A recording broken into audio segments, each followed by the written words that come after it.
Salam Indonesia, salam Nusantara dari Sabang sampai Merauke, dari Miangas sampai Pulau Rote. Mantaplah iman kita, mantaplah kasih kita, mantaplah pengharapan kita. Tentunya dalam Yesus Kristus yang menjadi Tuhan dan Juru Selamat kita. Jangan katakan bahwa Yesus itu bukan Tuhan, dan jangan katakan pula bahwa Yesus itu bukan Juru Selamat. Kalau engkau percaya, engkau dan seisi rumahmu akan diselamatkan. Sebagaimana kisah Rasul 16 ayat 31. Puji nama Tuhan. Dan saya mau katakan selamat malam, sebagaimana janji saya 5 menit bersama dengan firman.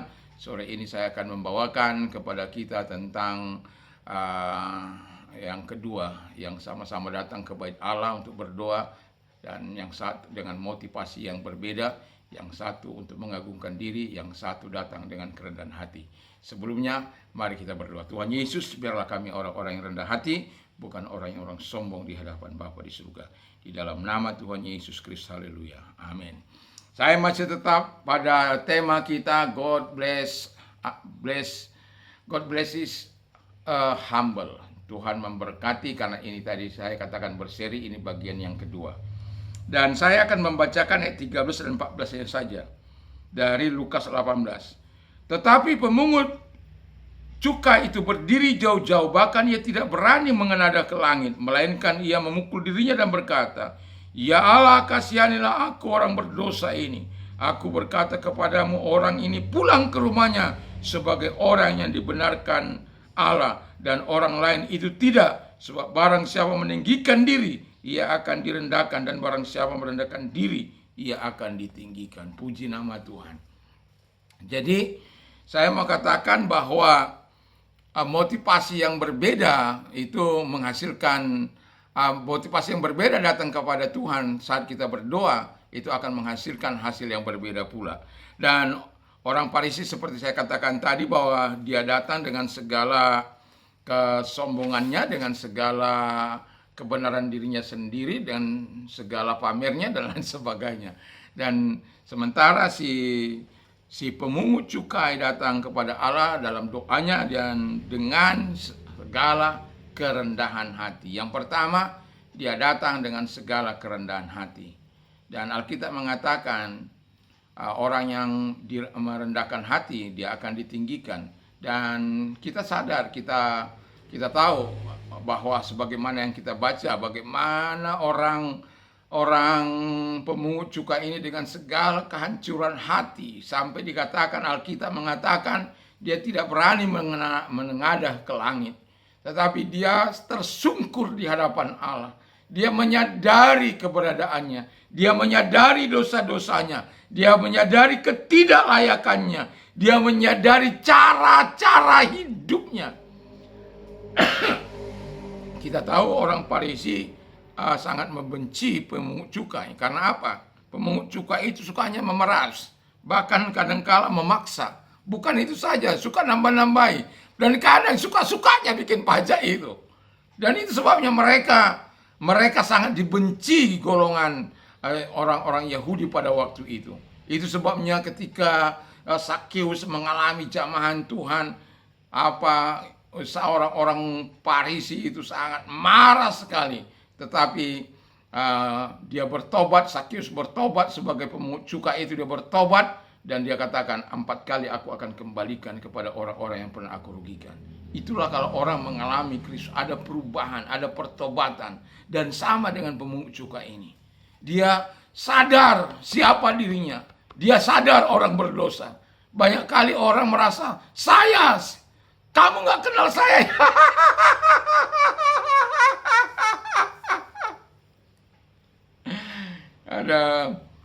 Saya sudah berapa kali orang mengatakan itu, kamu gak kenal saya. Jadi saya bilang gini, jadi kalau kamu sudah terkenal, kenapa?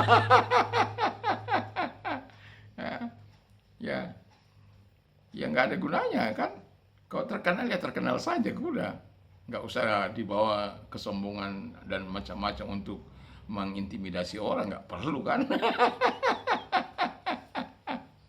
Nah, saya mau katakan kepada kita, orang yang datang dengan segala kerendahan hati, Tuhan katakan mereka akan ditinggikan. Itu sebabnya Tuhan sangat senang kepada pemungut cukai ini, karena dia sadari, dia buka hatinya di hadapan Allah, dia buka hidupnya Dia akui segala kesalahannya, dia akui segala dosa-dosanya, dia akui kejahatannya.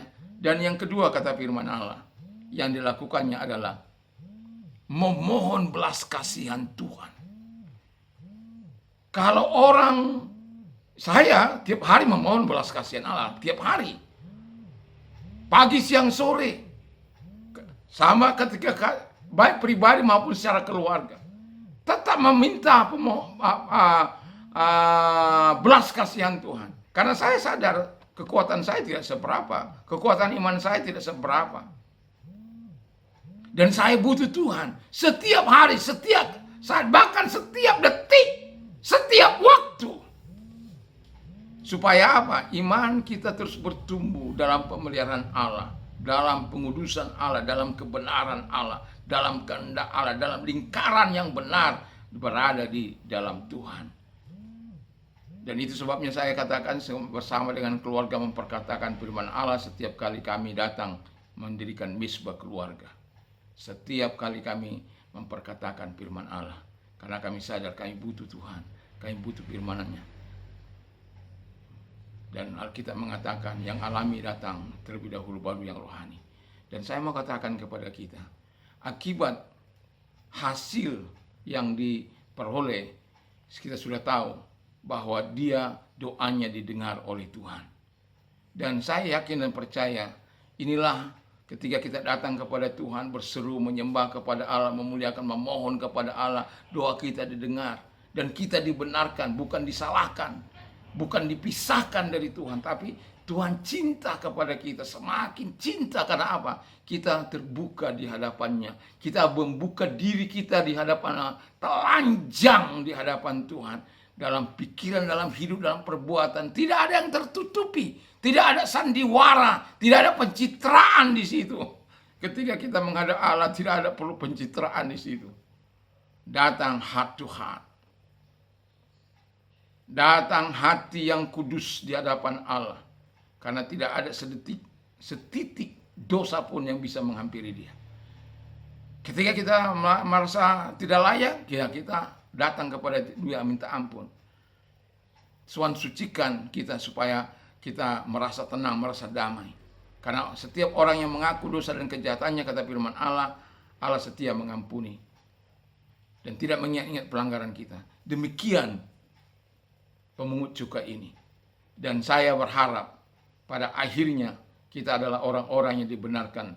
Dan kita datang seperti orang Farisi ini. Kita datang dengan ketika kita berdoa, ketika kita beribadah, ketika datang menyenangkan hati Tuhan. Datanglah dengan segala kerendahan hati. Datanglah untuk terus meminta belas kasihan Allah, pertolongan Allah, kemurahan Tuhan, kebaikan Yesus Kristus dalam kehidupan kita, dalam semua apa yang kita kerjakan. Kalau belum datang, minta kebaikan itu sampai Tuhan menjawab doa kita, sampai Dia mendengarkan kita. Kalau orang Farisi yang berdosa ini didengar oleh Tuhan, sejauh apapun tindakan-tindakan kita mungkin yang sudah dinodai dengan dosa dan kejahatan, ketika kita datang dengan segala kerendahan hati, kita sadar akan dosa-dosa kita, pelanggaran kita, kejahatan kita, dan kita datang memohon belas kasihan Tuhan, memohon pengampunan Tuhan. Saya yakin dan percaya kita akan dibenarkan dan doa-doa kita akan dijawab oleh Tuhan. Doa dan harapan saya, biarlah kita bukan orang-orang yang tinggi hati, dan tetapi belajarlah seperti si tukang atau pemungut cukai ini, sehingga kita tidak jangan pernah memandang masyarakat yang lain lebih rendah. Jangan pernah memandang yang lain lebih di bawah kasta kita. Tidak pernah itu. Karena Tuhan melihat hati, bukan melihat ketampanan, bukan melihat jenggot yang panjang. Bukan. Allah tidak pernah melihat hal-hal lahiriah. Tidak. Dan Dia melihat ke dalam hatimu yang paling dalam, ke dalam hati saya yang paling dalam. Itu yang dilihat oleh Tuhan.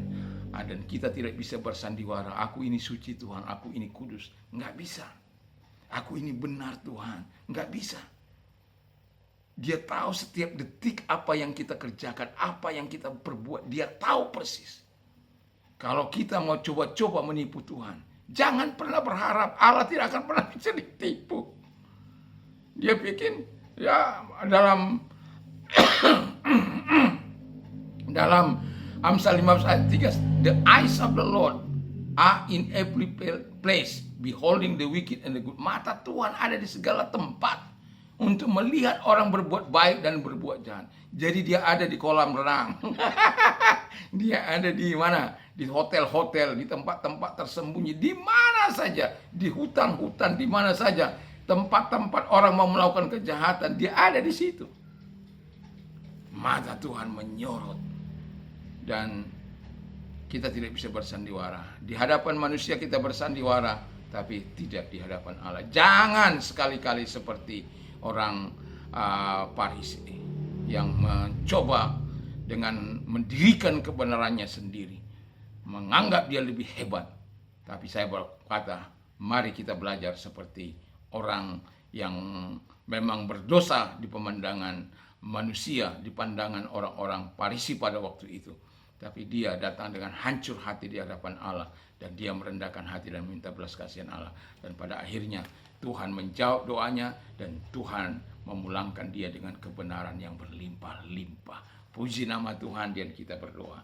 Terima kasih Bapa di surga, biarkan kami orang-orang yang diberkati oleh Tuhan, karena kami datang kepada Tuhan setiap kali kami memuji menyembah Tuhan dengan segala kerendahan hati dan meminta belas kasihan Allah terus menerus dalam hidup kami. Karena kami sadar kemampuan kami yang tidak seberapa ini, tapi dengan Tuhan kami dapat lakukan perkara-perkara yang besar.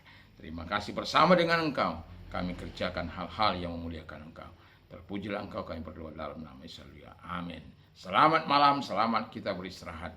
Tuhan Yesus memberkati kita semuanya.